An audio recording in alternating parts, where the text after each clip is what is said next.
Hi friends, did you know the future is now yours? It is if you have one of these. Before we get started, hello, my name is Erin. I'm a professional wedding photographer from Brisbane, Australia, and this Sony Alpha 9 A9 right here is not mine. It's on loan to me to test out for a lovely website called theiris.com.au. This video is just kind of some of my thoughts on this camera. If you want to read my full review, there is a link to that in the description. But for now, I'm just going to talk about a couple of my favorite things about the camera. Big thanks to Bridget at Adhesive PR and David at the Iris, and also Sony Australia for hooking me up with this camera to test out. Sometimes I wish I could take today's camera technology back 10 years and show the pros of that time and just see how they react. I feel like the technology's come really far really fast, as is the case with basically everything. But when you list out some of the stuff that the Sony Alpha 9 can do, the futuristic slogan thing doesn't seem so like esoteric and far-fetched. This right here is a full-frame mirrorless camera of 24 megapixels. It can shoot 20 frames per second. It has this crazy, I can't even remember, let me check, 693 point autofocus coverage. When you list it all out like that, it does sound like the future, and it's starting to make sense to me after playing with this camera for a couple of weeks why so many professionals in my industry are jumping ship to Sony lately. Can you let me film my video, please? It's very needy today. So I'm going to start with that crazy fast shooting for 20 frames per second, which sounds a little something like this. That kind of shooting speed is enough to make any wildlife photographer or sports photographer drool on its own, but if you add to that, the viewfinder refreshes at 60 frames per second and there's no blackout, so you can keep tracking your subject while it's moving, obviously with the lens cap off, unlike me right now. Keep tracking your subject while it's moving without losing it, without losing your autofocus. And for those who shoot in sensitive situations, there's also a silent shooting mode, which is a little disorienting to me, but I can absolutely understand how it would be helpful if you were shooting wildlife and you didn't want to scare them off, or for certain types of journalism. I actually used this camera alongside the D850, had them both to play with at the same time. I pulled this one out at a christening that I shot a few weeks ago because churches are notoriously difficult shooting situations for photographers, not just because of usually having kind of awkward lighting, but also because a lot of churches don't like photography to take place during a service, which is understandable. It's one thing to capture the traditional like sacrament parts of a ceremony, but it's another thing to, I guess, interfere with people's moments of reverence. And I used this baby to shoot across the church. There's kind of a paranoia attached because the only indication you have with a screen that doesn't black out and no shutter sound is like the focus point flashes, and that's it. And I was kind of like, I hope this is working. I hope I'm actually getting these shots. And I was totally fine, but there's definitely an uncomfortableness to it to me. I would get used to it over time, I'm sure, but most of the time I'm shooting outdoor wedding ceremonies and, you know, bridal parties and people across the room and stuff. So it's not so much of an issue for me, and I would be keeping my shutter sound on as much as possible, but I probably would turn it off for those like sensitive church situations for me. Another thing that makes life easier for people who shoot in varying conditions is the pop-out screen. It goes up to here, down, that away. So you can shoot from up high, you can shoot from down low. The screen is also touch sensitive, so you can tap the screen to focus, which is really handy. And there's also a joystick right here to move your focus point around. And I found it's a really nice responsive joystick, but I don't know, I think if I could just tap the screen to focus, if I was going to be using the screen, I'd probably just do that anyway. Not so much through the viewfinder, obviously you can't tap the viewfinder to focus, but you know.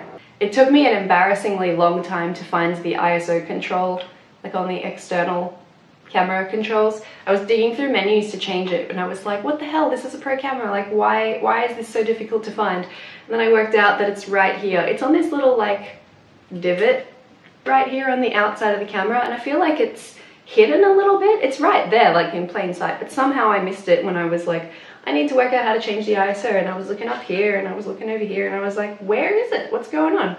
On my usual camera, it's over this side.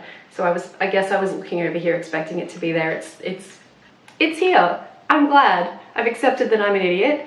Let's move on. One thing I do miss when I'm shooting with mirrorless cameras is having a status screen up here on the top of the camera body. I understand that that would make a camera body probably a bit bigger if you had to put that in there, But now that they're introducing a status screen on the Panasonic Lumix G9, I'm hoping that it's something that maybe other manufacturers might consider including on mirrorless bodies as well, because it's very much a first world problem to be like, oh, I have to look at the screen to get my settings, but I just prefer it being on the top. I find that really handy, so that if my camera's down at my side, I just have to glance down and I can see what I'm at, and I can change it while I'm walking and stuff like that, and still be engaging in a conversation with my client without them feeling like I'm not paying attention to them with my camera up here. So the folks at Adhesive PR very kindly sent me the 70-200 lens with this camera, which is a pro lens. It's amazing, really fast, really sharp, but kind of limiting in terms of how much I could test this camera out. I found that just because it's so heavy, I didn't want to take it everywhere with me. I basically only took it on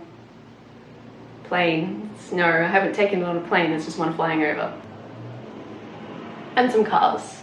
A lens like this is heavy and bulky, and because of that I found I could really only test this camera out on shoots. So I took it to a couple of portrait sessions, the baptism I mentioned earlier, and also a commercial shoot. Works great.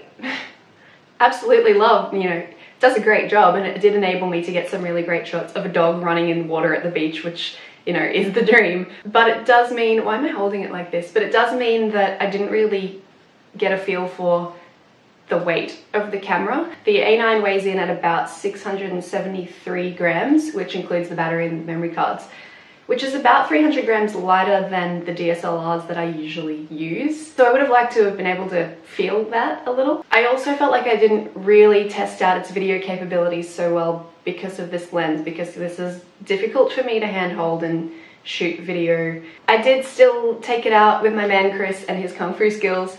I put it on a tripod to test it out just because it was actually gym day and I only go once a week and I do max effort. So I didn't really want to destroy myself.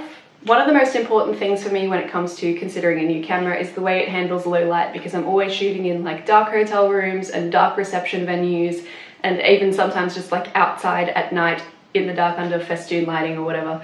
So being able to handle low light is a big deal for me, and this camera does it so well. So well. It has this back illuminated BSI stacked sensor which enables it to do all sorts of crazy stuff that my DSLRs cannot. This is not a cheap camera. The body will set you back $6,999 recommended retail price in Australia. I don't know about the rest of the world. So as much as I love it, and I am giving it a 9.5 out of 10, which is a pretty high score, as much as I love it, it's not something that I'm going to be upgrading to anytime soon just because of that price. And the fact that I would have to completely change my entire rig, like I have a stack of Nikon lenses over here, that it's so much work to go through and sell all of those. And it's something that I would definitely consider in the future. Panasonic have me really interested, Sony have me really interested, but right now it's just not on the cards. There's a bug. If you want to know more about this camera and what I thought of it, you can hit the review link down below in the description. You can also find me on Instagram at Erin Smith Photo. I'm on Twitter at Erin and the Light. I'll pop all my example photos from this camera up on Flickr. There'll be a link to that in the description as well, so you can see the full-size shots. Thanks for watching my little video. I hope you enjoyed it and learned something. Tell me what you think of this futuristic camera. I would love to know. Hope you're having an awesome week, and I'll catch you next time.